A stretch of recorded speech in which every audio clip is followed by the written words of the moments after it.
Hello and welcome to the first ever episode of But Is It Fun? Allow me to introduce myself. My name's Beef. Yes, like the meat. You may have already noticed this, but I am indeed a monster. But you have nothing to fear. I mostly keep the same diet that humans do.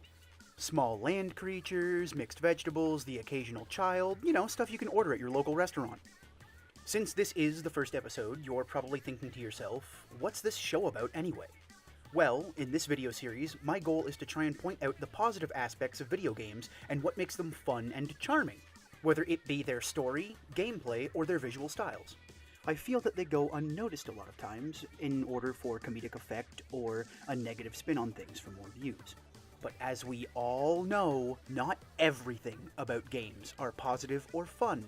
And don't worry, I'll make sure to highlight some of those as well. Without further delay, let's make a splash and mark our turf in this week's game, Splatoon 2, Return of the Kraken. They removed the Kraken. What? Really? Oh, I'm calling the Monster Workers Union about this. I've been friends with the Kraken for years! He needed this job, he's got a family to feed! If you don't already know by now, Splatoon 2 is a third-person shooter with the focus of its gameplay being on marking battle stages with more ink than your opponents. There are other game modes you can unlock later on by leveling up which change the gameplay, but we'll get to those a bit later. There is just something inherently fun in sloshing around colored ink to claim victory rather than achieving a set number of splats to earn a win. This is the biggest charm of the Splatoon games. To do all this, you'll need an Inkling. These little creatures are half squid, half kid, and come packing some serious heat and attitude. I think their sass is actually more dangerous than their weapons. They give you the option to choose an Inkling boy or Inkling girl, with different hair and clothing styles for each to start off with. I always have fun picking little things like this for my characters. It helps me have some investment in them, you know? Oh, jeez. Don't get me started on hairstyles. I can never make up my mind about what to do with my fur, let alone my character's hair. Why we don't get to select a top, I'll never understand. A few basic options would have been nice and added in some much needed level 1 to 4 individuality. I've never been one for clothes much anyway, with the fur and all. At any point, you may always go back and change how your Inkling looks. If you chose a girl, but want to be a boy for a while, you can do that. So you're never 100% committed to what you choose now. And that is freaking great! Nothing is more fun than freedom over one's character. Now, we can start splatting with style. You'll notice these new two fine young ladies appear every time you load up the game. These are our new hosts, Pearl and Marina. Right. They run this segment called Off the Hook, which is our replacement to Inkopolis News from the first game. The music is so funky and off the hook, it exceeds Inkopolis News' tracks in every capacity. It's got that funk, it's got that jam, and I just love its style. I know their catchphrase isn't stay fresh, but they certainly adopted that philosophy for their background music. Fun music is always a win. These stage updates are super fun and full of flavor, for the first time you watch them. After that, they lose their freshness fast, Squiddos. See what I did there? That's one of the puns from the game. Wait, what? The most beautiful and best squid sister has gone missing? We've got to go save her, pronto. Oh yeah, I guess the great Zapfish is important too, I think. I guess I'll have time to save it on my way to get Callie back. You will always be the Splatfest winner to me, Callie. You won the most important thing that day. My big, hairy heart. Good night, everybody. This actually provides me with a great segue into the first thing about Splatoon 2 I'd love to talk about. The single-player story mode.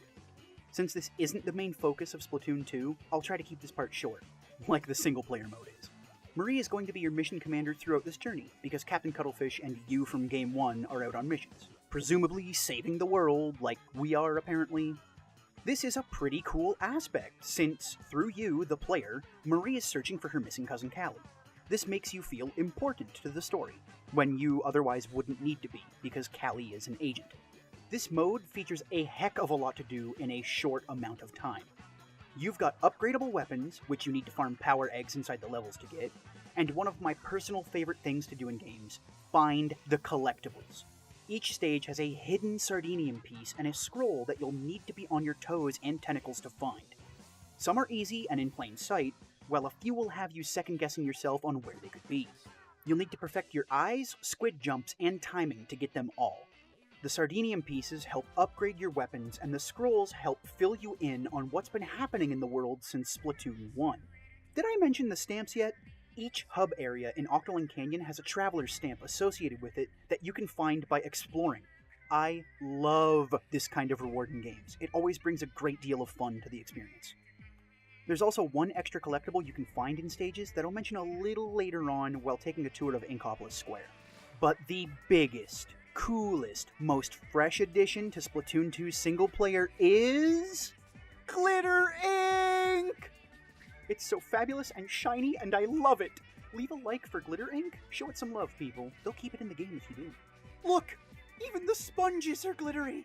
Yeah, but it's not an online multiplayer. What the In single player, you get a nice set of specific weapons to help you learn different playstyles for the online game modes you'll be playing later on. These weapons include the Hero Shot, the Roller, the Charger, the Dualies, the Brella, the Splatling Gun, the Blaster, the Slosher, and the Hero Brush. The Hero Brella is my favorite new weapon. I was very happy when a level let me use it. Popping these blowfish is also very satisfying. They pause slightly after inflating before they explode in your ink's color. So nice. Finding a secret on your own is always an ego boost. The one and only thing wrong with these ink rails is that they aren't in enough stages. Rail grind hype!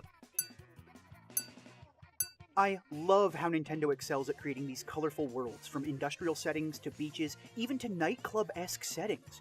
Even when using a nighttime theme with lots of dark background colors, they supplement it with lots of neon lights like it's a party, making important things in the levels pop and draw your attention. I'm a very big fan of colors, and this game is a smorgasbord for your eyeballs. It's like a rainbow directly into your brain. No overuse of browns and grays here. Even the deaths are fun. You get to see your little squid ghost float away.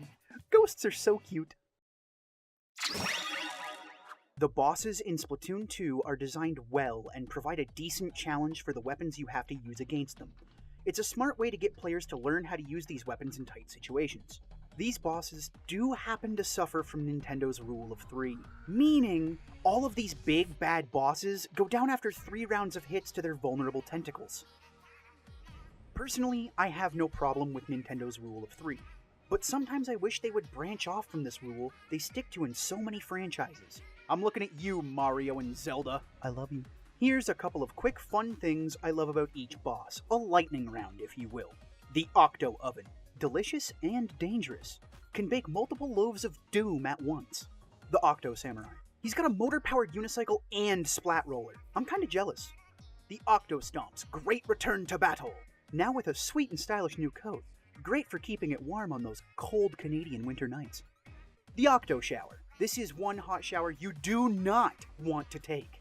The return of the Octo King himself, the cephalopod that can drop 8 beats simultaneously, DJ Octavio! Or should I say, Callie, featuring DJ Octavio.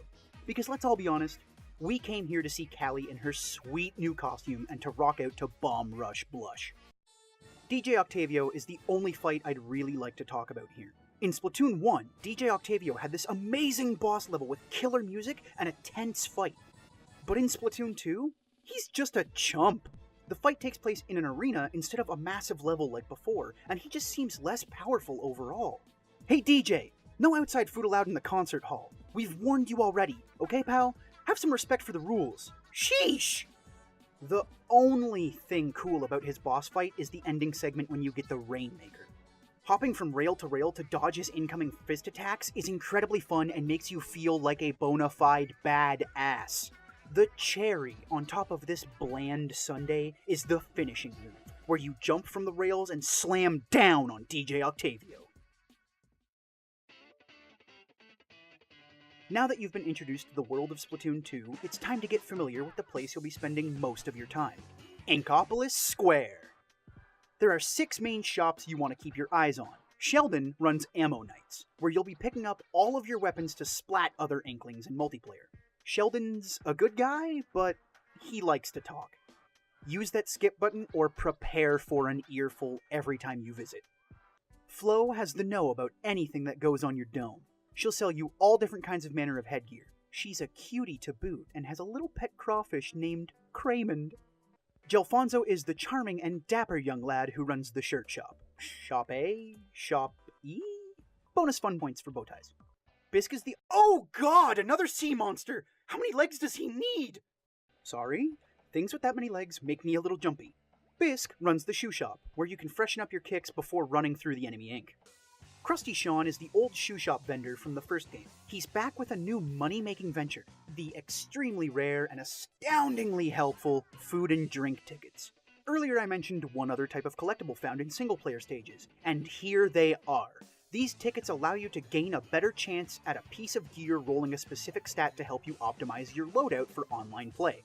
So if you found a few of these babies, take them over to Krusty Sean and get strong! There are also amiibo exclusive gear pieces you can earn if you are lucky enough to have those little toys on your shelf. I do happen to own the entire series of Splatoon amiibo, so I am a bit biased when I say that I love the exclusive gear from them. Go on, hate me. I'm so happy there is no single player content locked behind them like in Splatoon 1. Even I agree that was a huge mistake on Nintendo's part. However, to access the Callie and Marie amiibos, you first need to complete single player mode. The last shop isn't really a shop, it's just a little urchin kid named Merch. This kid is truly a monster. Look at the fear he puts in those little things. They know he's gonna eat them. If you participate in the Splatfests, you can bring your Super Sea Snails you've earned to this little dude and he'll power up your gear for you. For a price, of course. Bring any of your gear to him to increase its available slots, to spend your ability chunks to fill slots, or have him remove ability chunks from slots. Ability chunks allow you to choose what stat you want to slot into your gear. You need 10 matching chunks to do this though, which grants another level of customization to your favorite look. Not only will you be fashionable, but it will be functional as well. It's always fun to be the most powerful and best dressed on the field. Now that we've seen everything fun and useful in town, excluding local multiplayer, it's time for the main event! Are you all ready for some low-level gameplay? Choose your favorite weapon and freshest clothes and queue up in the lobby to start the action. Since I'm a puny level 1, I'll be using the standard weapon, the splatter shot, and the basic clothing you start with like everyone else. Yay, individuality. Once you level up to level 4, you can go see all the shopkeepers and start buying new gear and increase your sass factor tenfold. Turf War is the basic game mode here, where the focus is, you guessed it, inking more turf than your rival team. You see, you knew that already, because I said it in the beginning of the video. You viewers are so smart paying attention like that. Good for you. Splatting isn't as important as staying alive and inking turf is. Using your weapon and its equipped sub-weapons and special weapons, it's your job to help your team claim victory. That's right, I said team. Can I just say how fulfilling it feels to cover entire areas in your team's colored ink? Good job, Nintendo! You tapped into every player's dormant OCD to ink every damn corner of the map. These special weapons are something awesome too. You can get many different forms of special weapons, including, but not limited to, the Tenta missiles, which lock onto enemies and rain down from the sky.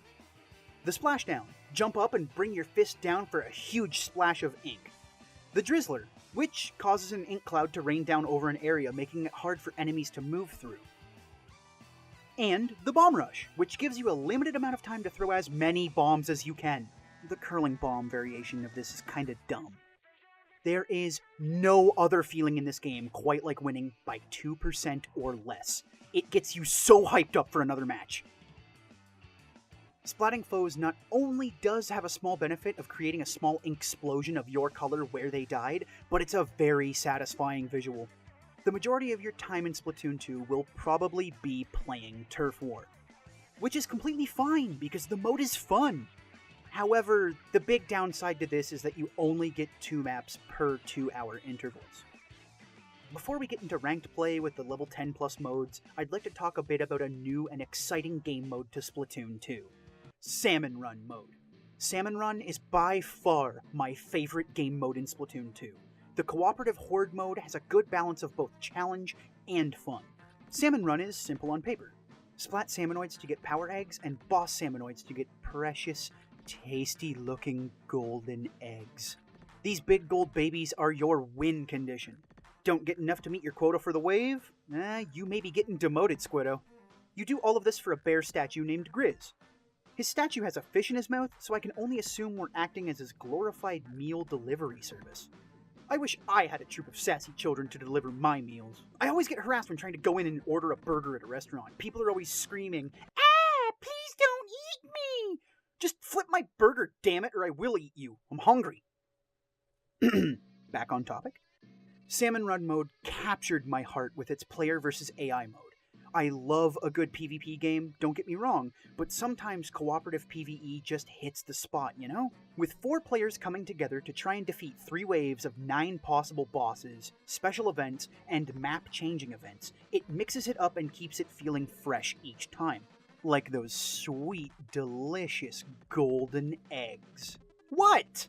Don't you judge me, the bear eats them!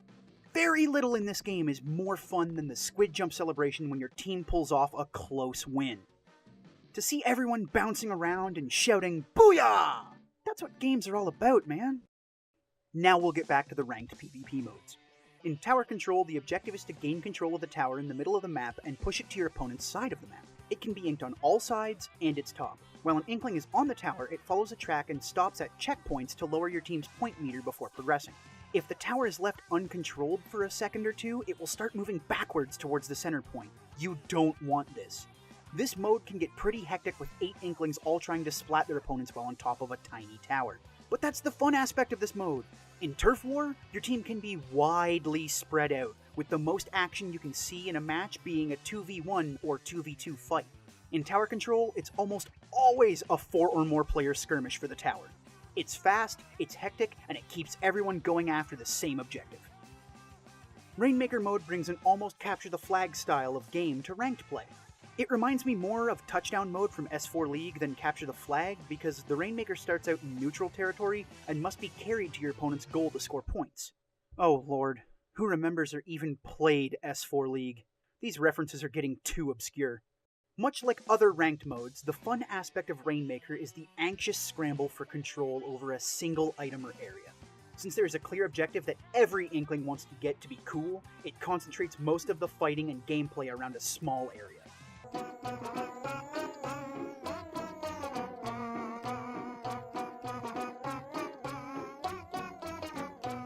At this point, there isn't much to say about Splat Zones that doesn't also apply to the other 2 ranked modes. Save for the fact the objective is stationary in this mode. You attack the point and splat it with your team's ink to start claiming your victory. Once again, the fun from this mode is the large fights that can happen on the objectives. Splat your enemies and claim your turf. It's kind of like Turf War with a splash of Monopoly. There's really only 1 or 2 spaces worth claiming. Yeah, I'm looking at you, Park Place. Before I mention the last, and one of the most fun events in Splatoon 2, I'd like to let you all know that even though I love Splatoon 2, I've got beef with it, and you should too because some of these things are utter garbage. Off the hook, get off my screen. Unless you have something important to say, like Salmon Run is open right now, or new content has come to the game, I don't need to know what 2 stages I can play for the next 2 hours. Especially if I'm playing at the end of those 2 hours and have to sit through 2 of these updates nearly back to back. Marina, I love you, girl, but your show is intrusive and harsh as my mellow. Please sign my photo of you. Shut up, Sheldon. Seriously, Nintendo, why did you give us a fast forward button and not an entire dialogue skip button? You even call it a skip button, but it's not. I still have to sit through his shenanigans while he tells me about 4 new weapons I don't care about because I only love the Splatbrella.